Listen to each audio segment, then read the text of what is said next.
The following was recorded in front of a live studio audience at the Studio 21 Podcast Café. This is the United Podcast Network.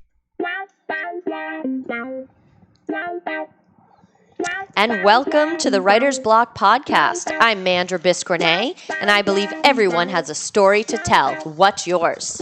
Deborah Monk, empowering you to find your creative voice. And Shelly Devlin, inspiring you to find your why. All right. So on today's show, we're going to ask the question, is your writing a hobby or is your writing a business? Have you thought about that? I've been thinking about it for about 8 years.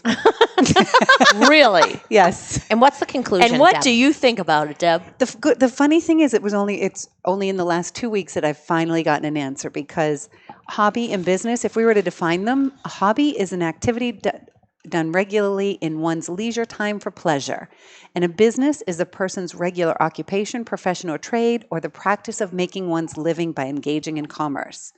So, and the reason I really should say, I haven't been asking myself that question. That evil voice that lurks in my head, or is it in my house? It's me. Or sleeping next to you. Yes. Mm-hmm. He's been asking me that for years, saying that, unless you know what you need to know which one it is. Mm-hmm. And the problem for me is, if I look at it as a hobby, done regularly in one's leisure time for pleasure, I work way too hard for it to be considered leisure time and pleasure. I do get a lot of pleasure out of the work that I do, okay, but that minimizes it, makes it less than what it actually is. It takes up so much of space in my mind and my heart and my life and my schedule that it can't be considered a hobby, because it's not just leisure time.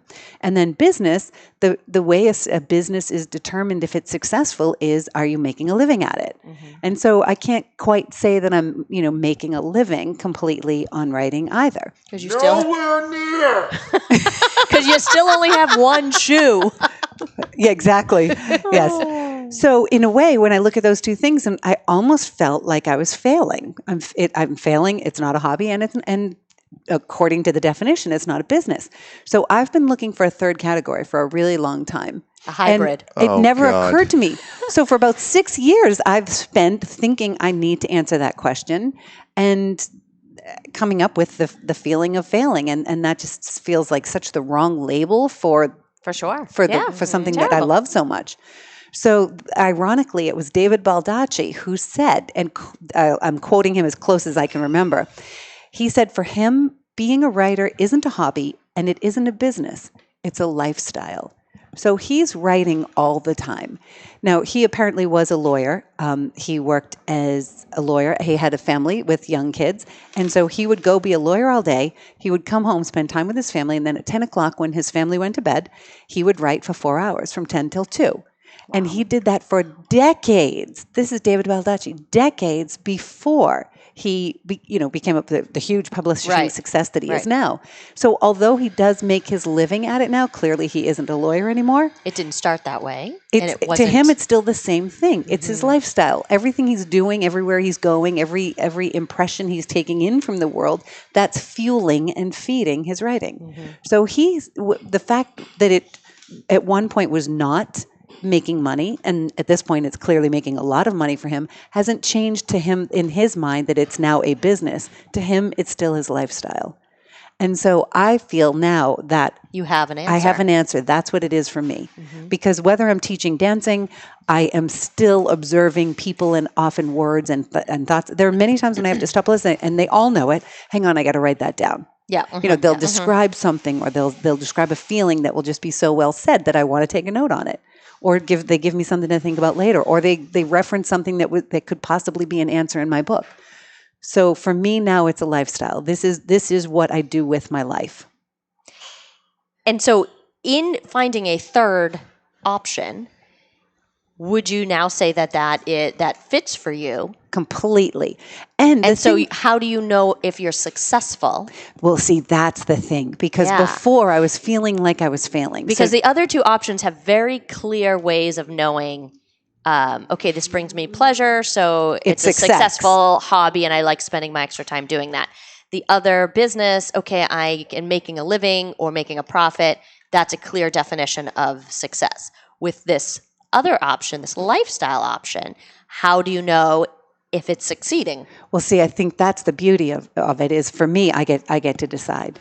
what success is. And for me, it's just love. I love it. It's a feeling for it's you. not pleasure. It's beyond pleasure. I literally love it. I love writing. I love thinking about writing. I love coming here talking to you. I have my writing group tonight. I can't wait to I sent them pages. I sent them the newest Seeds of Wisdom that you guys haven't seen yet. I love it. So for me, the success now, the bottom line is it's just like business.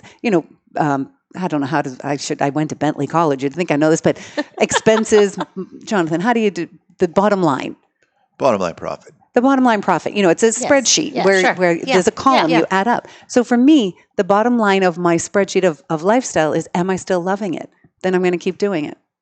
And the pressure's off and the success is off. Couldn't you just push toward breaking even on it? Is that possible? Jonathan, we have this conversation with her. She punches. She bought the punch machine to be able to bind her own books. Yes. So she doesn't have to send them away. Right. It was not inexpensive. Right. I'm just saying, if we could just sell them for maybe $1 a piece. And sell my books for $1 a piece? It was better than them sitting there in the box, not selling. Oh my God. The funny thing is and he does, and I kind of hemmed and hawed on that binding machine because I did think, is this ridiculous? Do I really need it?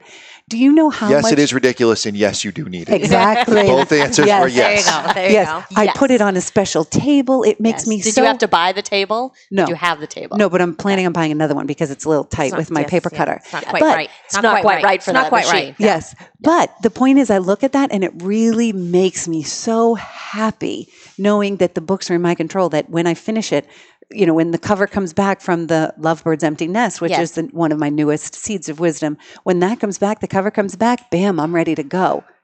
I don't have to wait. I don't have to go to another company for them to do the binding on your table. I can do it. Yeah. And and for me, the handmade books, that's the point. I made the whole thing for you. Right. So what if you did very limited runs, maybe 5 books for each series, and only 5 get printed. They're numbered. Does anybody? And you charge $100 for them, and then you could recoup your costs.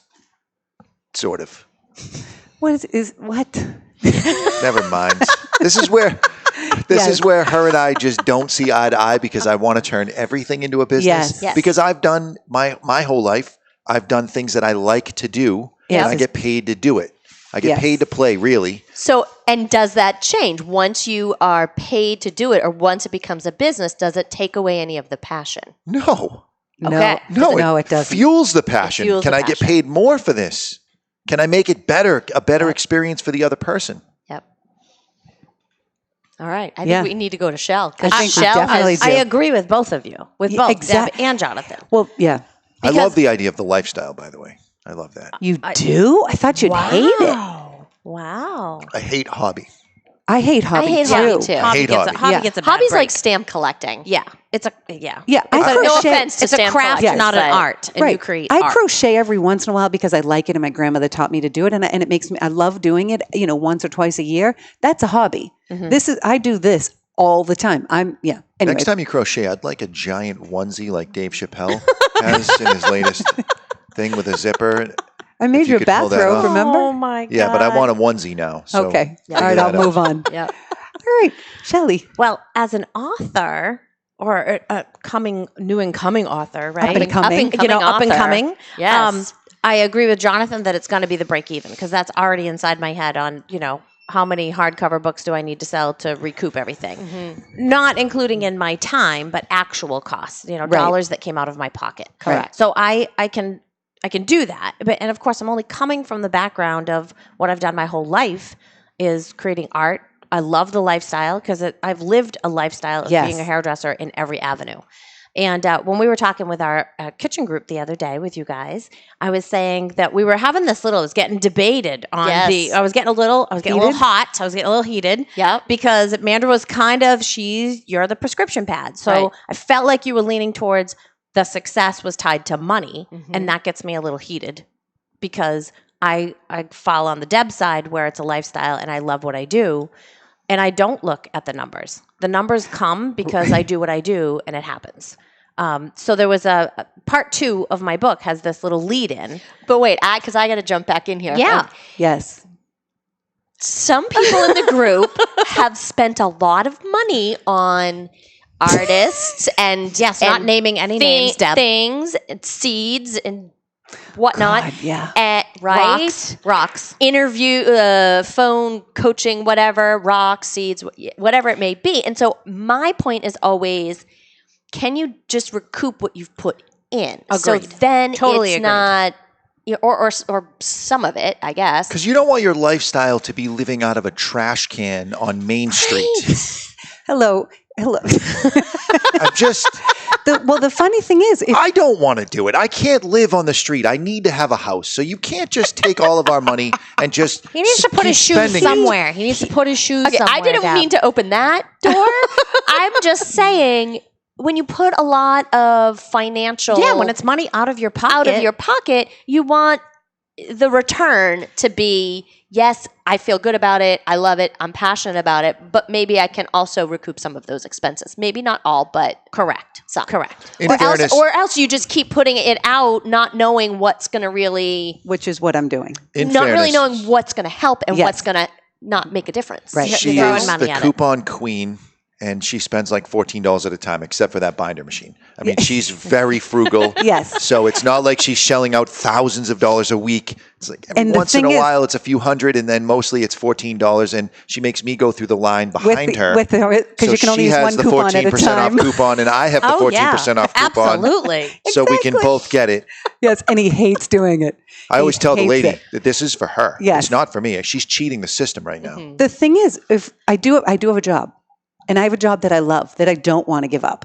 And so, and the funny thing is that started as a passion. Right. And I turned that into a business. Yes. And so I have done that. And I think I know Shelly's done that. And we've kind of all done it in our own way. Yeah. And I'm happy with that job. And clearly that job, supports me well. Yes. So that and I affords can you to buy It does. hole punching machines. Yes. And so I can do this. Okay. And there's a point that you said about which will work. We're putting money out, you don't know which will work, which is very, very true. But until you do some of them, you don't know. Because it's easy to say, well, if I did this, it would work or wouldn't work. You don't know. Right. So, Sometimes you have to spend money to make money. right. So my point is, 5 years from now, I'll either still be spending money at Michael's or I'll be, my plan, my evil genius plan will have culminated and worked. That remains to be seen. In your lifestyle making you. Yes. Money. Yes. But All right. And I think that is everyone's success is different. And that's the difference between that. I hate that word hobby too, but hobby and business is how do you measure success? Deb measures it in a feeling. Right. Right. I actually liken it now that we're talking about this lifestyle category. I have a friend who is into scrapbooking to the same degree that Deb is into creating her books and her art. And in the end, she's never going to make money at this. It's so much more than a hobby. She's thousands deep, tens of thousands deep into this. But in the end, when her kids get married or when they have kids, she has these volumes of their life. Right. Volumes, and they're gorgeous. Yep. So her payout is going to be someone else's joy when they get to look through and re-experience Scrapbooking these the memories. history of that family. Correct. Yeah. So there is a value to the lifestyle portion of it, and I think in the end you do get paid based on your happiness, whereas the hobby, it's really just a thing that you enjoy doing, and you're just kind of Occasionally, sinking. whenever. Yeah, you're sinking a little money and you're sinking a little time, but this is not something that's going to Improve enhance your your life. Whereas Right. the lifestyle portion, that's every single day pounding the pavement like a job that's going to change your life. Yeah. I'm stunned. I didn't even tell him about this idea because I thought he'd hate it so much, but I'm glad you like it. You're going to stop being such a chicken and just put your feelings out there, Deb. Wow. I Me? feel like there's going to be a tennis match. Back later. to Shell. Back to Shell, because I interrupted you. It's okay. No, that's okay. This is all good. Yeah. Getting all that definition and that description out. And didn't you have a friend you were going to tell us about? Yes, who's done kind of the same thing, but I think we should have Shelly I'm sorry. read her, because it kind yeah. of embodies that this anyway. is the automatic Shelly ignorance No, going I'm on. so sorry. Wow, what is going on? She's not getting at brushed all. I'm aside wearing black. She's but never brushed black sheep aside. here. until things are brighter. Wow, Jesus. Okay. All right, so listen. Yes. We had that discussion. We had this discussion at the kitchen. Yes. So you were getting heated. I was getting all heated because I thought it was all about money. Because even though I was there, I don't know which discussion you're talking about, so you should inform our readers. What discussion? Deb, where you been? I don't know. We're talking about hobby versus okay, got it. Okay. Business. Okay, so there wasn't anything specific that was said on. Okay, got it. Go ahead. We got to catch Deb up. Yeah. We got to catch Deb up. There's a lead in to part 2 in my book that talks about all the hats that I wear. Mm-hmm. So this is a read in from it. It says, all the hats I wore to collect a paycheck made life more colorful. The paycheck was always a bonus. Passion was my job, and there never seemed to be a shortage of it. Deb started to rub off on me, by the way. Besides being a mom, a daughter, a sister, and a wife, I was a boss, an employee, a teacher, a performer, a confidant, and a friend. But they all wrapped around the soul of a hairdresser, an artist, and an entrepreneur. A respected, successful business associate once said to me it couldn't be done. He said, Shelly, you cannot split yourself between being a salon owner, a hairdresser behind the chair, a traveling educator, an on-set photo stylist, a national stage artist, open a second location, and have them all succeed. I thought, I disagree. I can, I will, and I did. And I disagreed with him for years, and he was my lifeline. When I needed business advice, he was the lifeline. I could text him, I could call him anytime. And he always gave me the best advice, but that was the one thing that him and I butt heads on, because I said, no, there's too many avenues that you want to pursue. I need to pursue. Right. And when it comes back to throwing money at it, when we opened that second location in a nursing home, we did it for our heart, but we could not stay. We did it for a year, and we needed to pass it on to somebody else, because that was not, we were throwing money at it. Yeah. We were throwing money at it, and it was not, there was no profit there. And when you're kind of giving back, I felt once a week giving back didn't support the lifestyle, didn't pay for things. Mm-hmm. So, it wasn't a mistake. It needed to be done. Right. And it was done well. Yeah. But it just needed to move on. It ran its course. You did it for a while. Mm-hmm. It had a time. Yeah. But I love the lifestyle, because that's definitely, I would put myself in that category too. It's a feeling. It's not. Yes. And you do make a living at it. I make a living as a dancer, and I love dancing. I still love dancing. Right. And so you can turn your passion into your lifestyle, whatever you want to call it, into a business. But you have to accept it. It's okay if it takes time. Sure. You had to learn how to cut hair before you became who you are now. And Deb had to learn how to cut coupons. So we're all we're all learning. Cutting. Yes. We're all learning. Oh, well, thank you very much for listening. And be sure to check out the Writer's Block NH Facebook page and the Writer's Block podcast on your favorite podcast catcher. If you'd like to hear this episode again, you can head on over to the UnitedPodcastNetwork.tv. That's UnitedPodcastNetwork.tv. Thank you again for listening, and we hope to inspire and empower you to tell your own story. The views and opinions expressed by the hosts, guests, or callers of this program do not necessarily reflect the opinions of the Studio 21 Podcast Café, the United Podcast Network, its partners, or affiliates.